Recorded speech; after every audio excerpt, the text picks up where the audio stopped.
All right. Hello, everyone. So thank you for tuning in to this program looking at the best books, movies, and etc. that we've experienced this year in 2020. Before we get started, I would just like our very esteemed panel to introduce themselves. I am Luke. I'm a Reader's Advisor in Adult Services.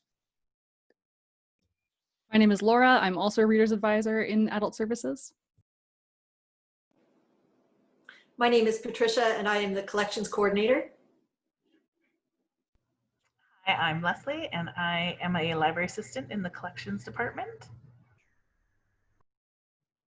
Awesome. And so we'll get started. We're going to start by sharing our favorite nonfiction books that we have read this year.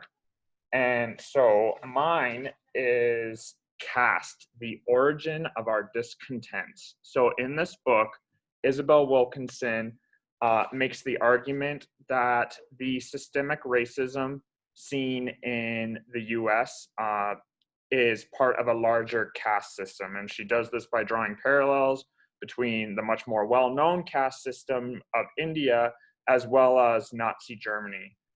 And it is a very interesting way to view this issue, one that I hadn't considered. And since 2016, I found that many books advertise themselves as this will be the book that explains how Trump was elected. And ultimately, I find most of them don't live up to that for me. I still finish them confused.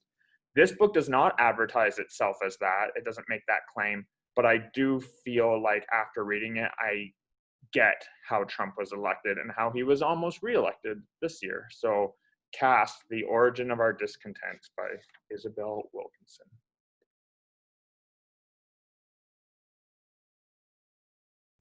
Okay, I'm up. I'm going to try to blast through this because I have quite a lengthy one prepared. So here we go.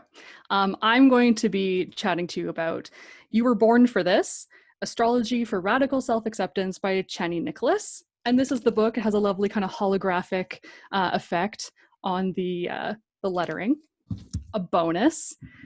So if you ever wanted to get into astrology, but you don't know what the heck a sun and moon sign are, this book is for you. Chani Nicholas's book, You Were Born for This, Astrology for Radical Self-Acceptance, explains the basics of astrology in a clear and accessible way.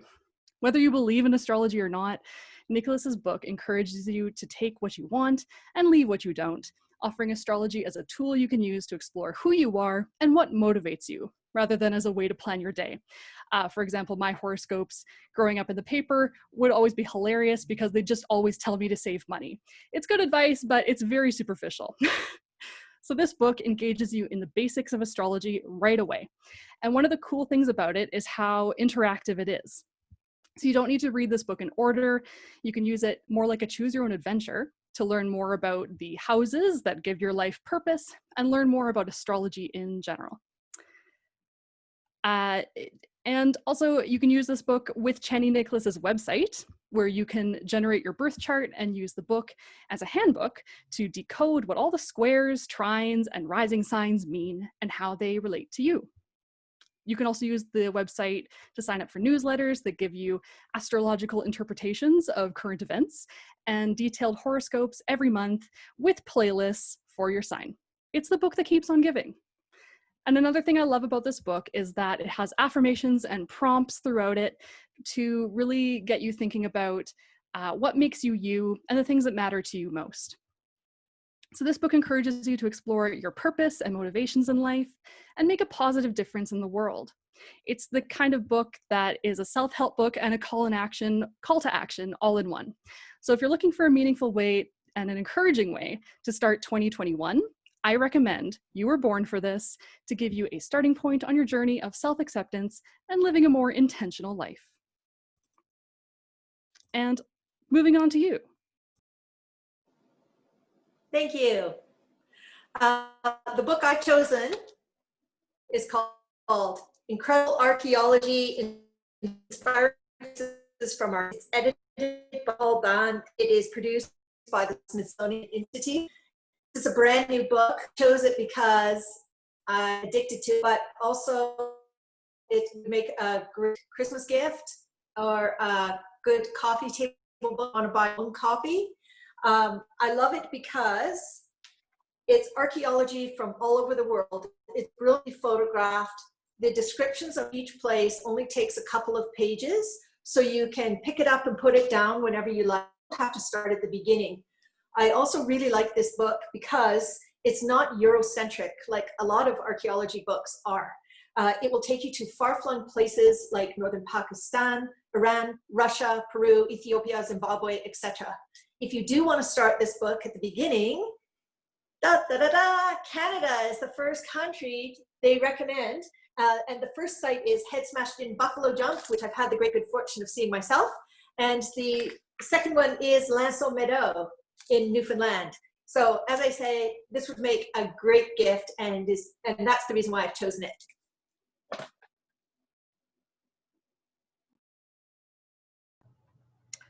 So I cheated a little bit, and I decided not to do nonfiction because I actually wanted to talk about a television show.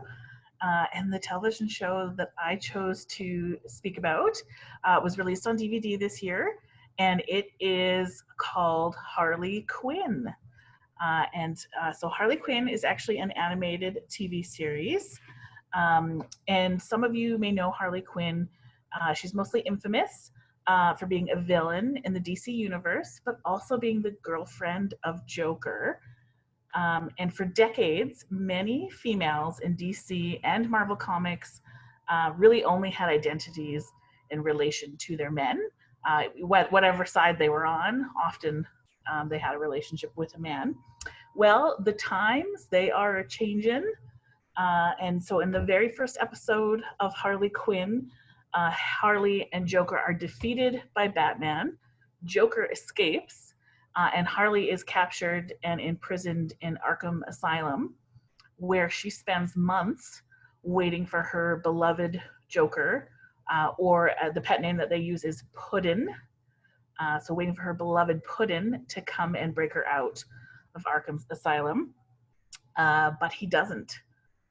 So the remainder of the season basically weaves a complex tale of what happens to someone whose entire identity has been wrapped up in their partner, and what happens when that relationship ends. So Harley Quinn breaks out of Arkham Asylum with the help of her independent, wise, yet still flawed best friend, Poison Ivy, and does what anyone else would do after a breakup, which is start a rival criminal gang and prove that she has what it takes to join the League of Doom. Harley's journey isn't smooth. She stumbles and she falls and she struggles as she tries to balance ambition with revenge, love with hate, loyalty and success. The show explores themes of friendship, mentorship, workplace culture, romance, and even sharing the household chores when you have roommates who also happen to be villains. The TV show, like I said, it is animated, but it is not a kids show. It is incredibly violent, and it is full of cuss words. But it's also voiced by critically acclaimed comedic actors, including Kaylee Cuoco, Tony Hale, Ron Funches, Alan Tudyk, and Jason Alexander. And it has been renewed for not one more season, but 2 more seasons. So it will have a 3rd season.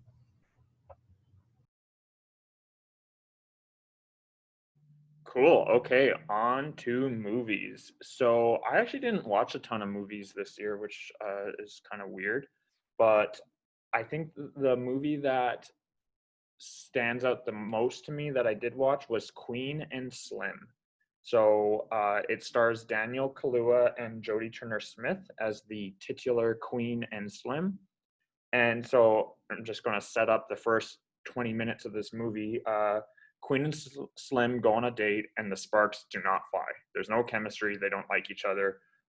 So Slim is driving Queen back to her house, and on the way, they are pulled over, and in a situation that feels all too familiar, things escalate a lot, and Slim is put in a position where he needs to defend Queen, and gets the officer's gun and ends up shooting him.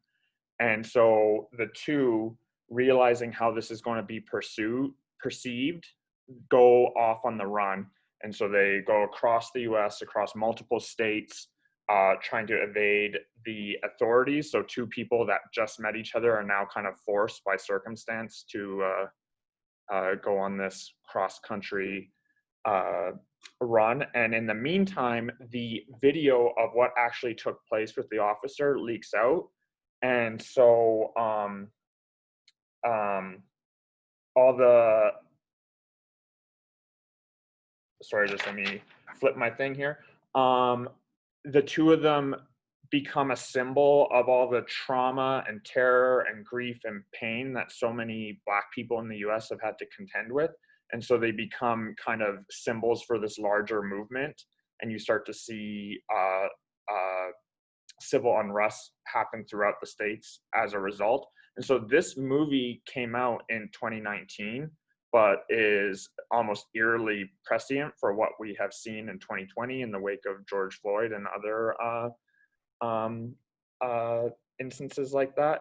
So it's a very apt movie for 2020, but it is also just very cool. The music is great, and the characters of both Queen and Slim, and I love them a lot. It's written by, or it was written by Lena Waithe, who's very talented. So I highly recommend Queen and Slim.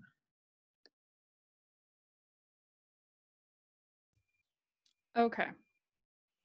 Another rant from me. Here we go.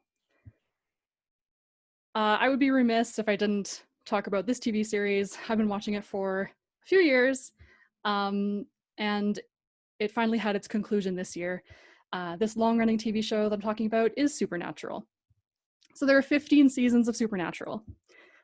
It's a long run, but it's essentially a story of two brothers traveling across America in their classic car, listening to classic rock as they hunt supernatural monsters and beings and frequently save the world. The show has some flaws, I'll definitely say that. That said, the overarching themes of family, found family, resilience, and carrying on despite all obstacles is what really makes this TV show so charming and compelling. This show evenly balances horror, drama, and humor to create some absolutely unforgettable episodes, such as the Groundhog Day Mystery Spot episode and the animated crossover episode where the characters are sucked into the show Scooby-Doo. I'm not really sure what else to say to pitch 15 seasons of Supernatural, except that by starting your journey into Supernatural, you will become part of the incredibly loyal and supportive fan base. It's a community of lovely people united by their love of the show, characters, and actors.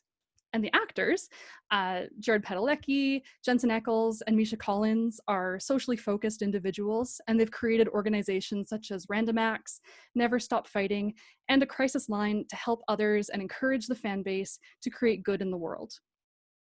So the series also helped me to stay connected to my family and friends despite COVID, because we had to discuss episodes as they were released in the final season, and of course we had to rant about the finale to each other.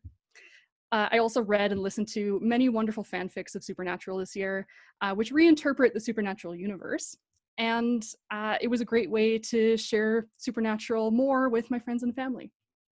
So I encourage you to give the series a try, knowing that it isn't perfect, but if anything, it's going to offer you a lot of hours of TV to keep you entertained as well to wait out COVID. And that's it from me. Thanks, Laura. Like Luke, I didn't watch a lot of movies this year for some reason. So one that I did enjoy, although I don't know if it's the best movie of 2020 for me, but one I certainly enjoyed and a perfect antidote to the dreary season is Return to Me. By the characters are played by David Duchovny and Minnie Driver.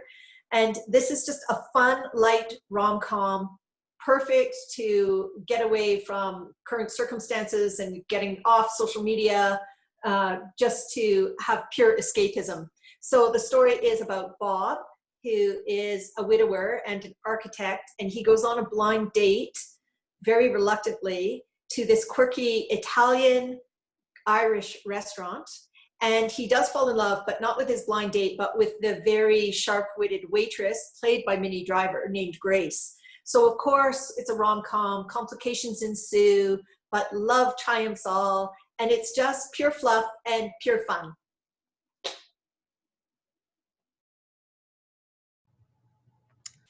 So my movie pick would not be considered fluff, so what I'm going to talk about today is the movie 1917.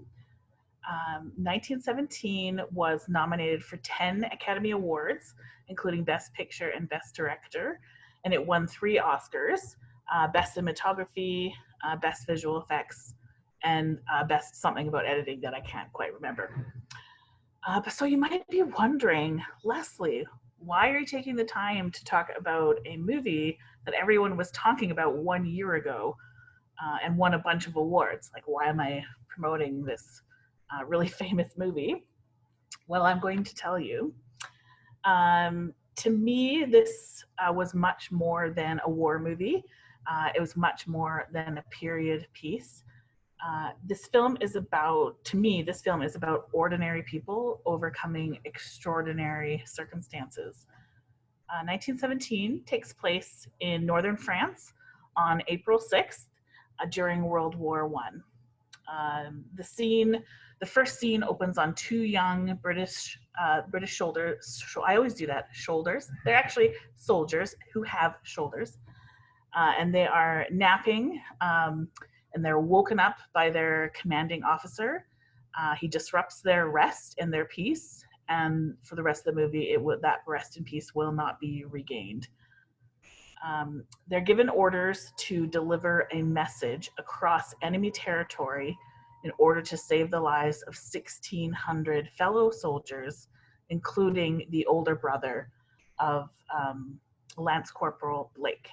So it's 2 soldiers, Lance Corporal Blake and Lance Corporal Schofield. 1917 is filmed as one continuous shot. The moment you meet the Blake and Schofield, you stay with them, and you actually experience everything they experience. The camera is almost always just like right behind their shoulder. I almost said soldier there. Just gonna avoid those 2 words maybe now. Just gonna erase all of this. So I actually heard rumors about the achievement of the filming technique to make it appear as one continuous shot. So I was excited to go see it in theaters last year, and I was able to. And then I decided to watch the DVD again, like 10 months later, and I was worried how the experience would be like on my TV screen, and especially when I knew all the surprises and the twists and the turns. So I watched it again and again and again and again. With every rewatch, I noticed something different that I hadn't seen before. And the scenes that I already loved, they just became bigger and brighter and more extraordinary to me. Now, I'm as surprised as you folks are that during one of the darkest seasons and one of the darkest years of our lives, that I was actually comforted by a war movie. But there was something so powerful and encouraging to me about somebody getting knocked down again and again and again and getting back up every time. Even when any one of us, I think, would say, like, dude, it's okay, just stay down. You've done enough. You can stay down. It's okay. They didn't. They kept getting back up. And I think that was something that I really needed to see this year. And maybe you do too. Cool. Thank you, Leslie. I also really liked that movie. So now I don't think each of us has a favorite album, but we will share our favorite musical albums if we do have them. And so mine is Fetch the Bolt Cutters by Fiona Apple. So anyone who knows me knows that I'm mildly obsessed with Fiona Apple. So maybe I'm a little biased, but I think this is her best album, but I was having a really hard time trying to describe it. So I started reading reviews of it to see if I could steal anything from those reviews. And a review by Pitchfork, I thought, described it with the perfect word, and it was unbound. So, and that's saying a lot for an artist that's known for not really holding anything back. She recorded it in her house, and a lot of the sounds, like the percussion, comes from things like banging on the wall, and a lot of the songs have dogs barking in the background. In fact, 5 of her, I think they're all her dogs, are credited in the album for contributing background vocals.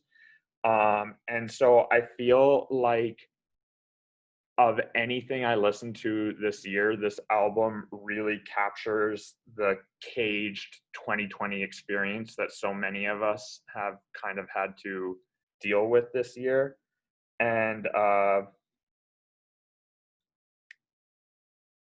yeah, it just really, I think this was the year for it to be released. It captures the energy perfectly, but I will say that because it's so brash and so irreverent, that it takes at least a couple listens to fully appreciate it, in my opinion. And again, I'm a huge Fiona Apple fan, and when I first listened to it, I was kind of like, oh my gosh, I don't know if I like this. And then I listened to it again and again, kind of like the way Leslie was describing 1917. Every time I listen to it, something just new comes up and sparkles for me. So highly recommend Fetch the Bolt Cutters by Fiona Apple.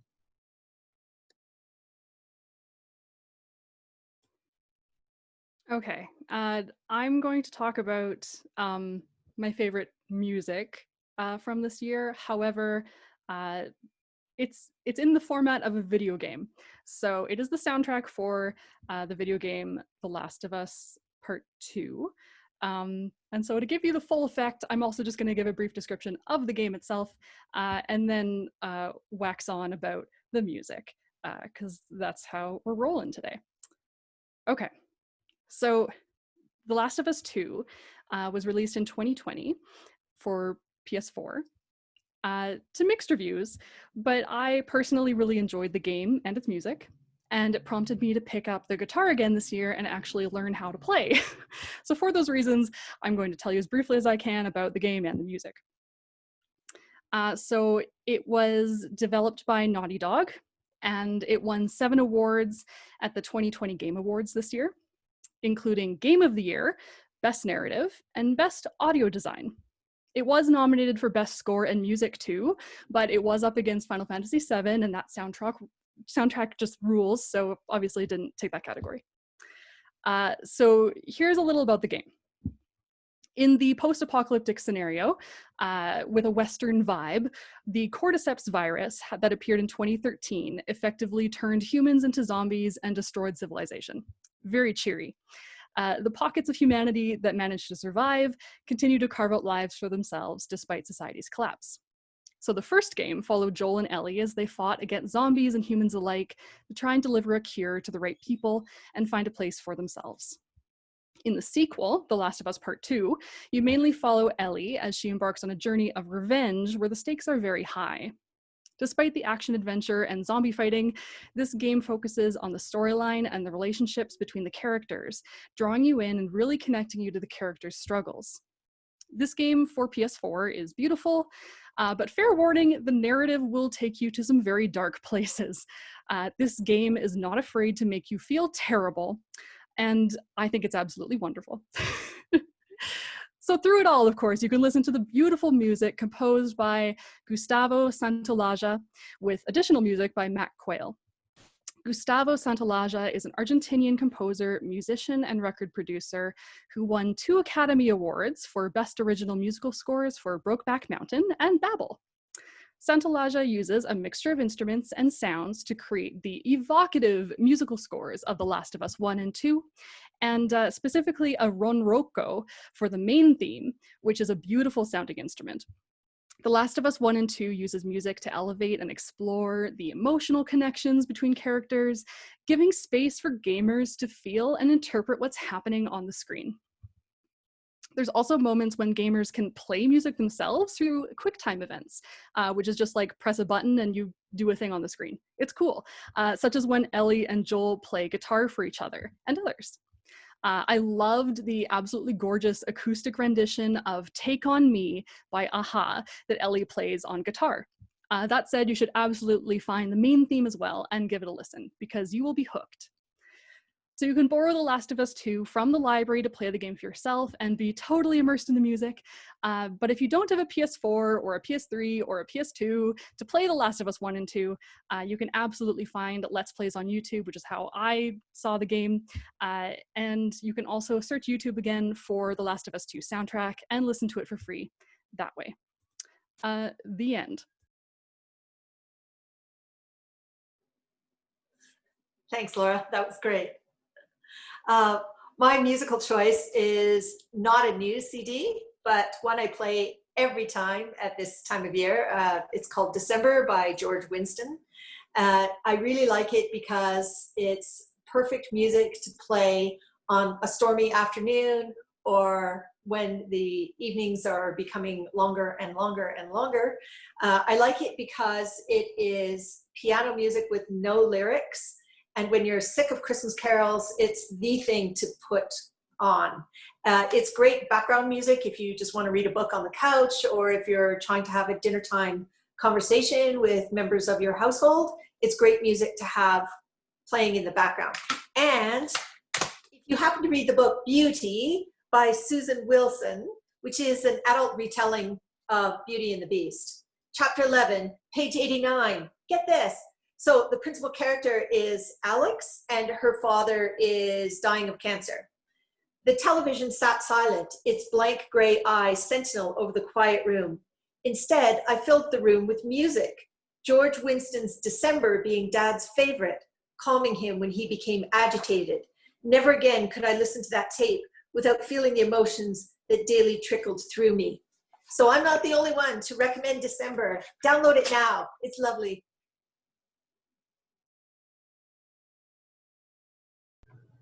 Okay, I am going to talk about an album that was released, I believe, this fall.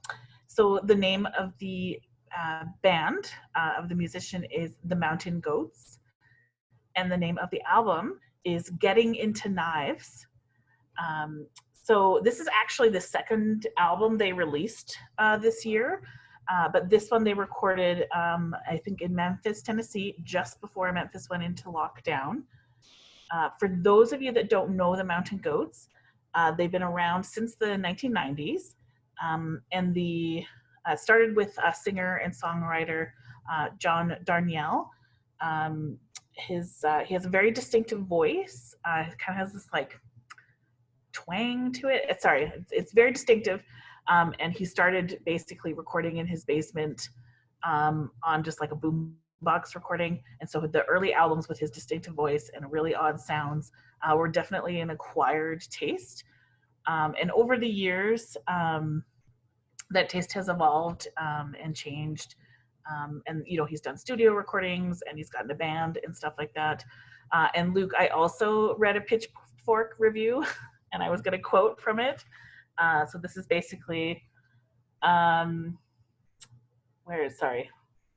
So the Pitchfork review is by Evan Rilewski, and he says, "Getting Into Knives documents them as they really are, a tasteful ensemble that plays with the kind of easy grace that can only come from years of seasoning on the road." And I totally agree. I found this album, even though it had some of the features that you're familiar with of his quirky voice and quirky sound and quirky lyrics, I found that it was just soothing enough, just tempered and gentle enough. It was exactly what I needed at this time of year. You also might have heard of the Mountain Goats this year because a song that they released in 2005 has become incredibly popular for the year of the pandemic. The name of the song is just called This Year. And there's a distinctive line in the song that says, "I'm going to get through this year if it kills me." So I think a lot of people discovered that song this year. in this particular album, Getting Into Knives, the very first song is called Corsican Mastiff Stride, and it's basically about a sailor and his dog. And then the very last song is the title track album, Getting Into Knives, which is technically about revenge, but it's also about discovering a new hobby. If you're getting into knives, you know, just new thing. Great, thanks, Leslie. And so the last best of category we have today is best fiction books that we have read this year. So, so mine is Devolution by Max Brooks. So this is the same person who wrote World War Z. And so this is a great book if you have ever felt like escaping from the urban rat race and running away to the mountains. If you've ever had feelings like that, this is the book for you. But only if you also wanted to run off to the mountains and then fight off a bloodthirsty family of Sasquatches. Because, spoiler alert, that's what happens in this book. Devolution is violent, it's action-packed, and it's a ton of fun. This is, most of my picks for this program have been kind of heavy. This book, despite the aforementioned violence, is just it's a ton of fun from beginning to end. I really liked it, and I highly recommend the audiobook. It has a cast of voice actors, but it's primarily narrated by Judy Greer, and she does a really good job. So do check out Devolution by Max Brooks if you just want kind of a break.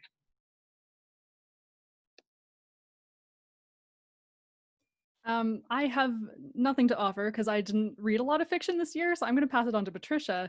But I'm very excited about this round because I'm going to find some good books to read. And you can too, out there. Thanks, Laura.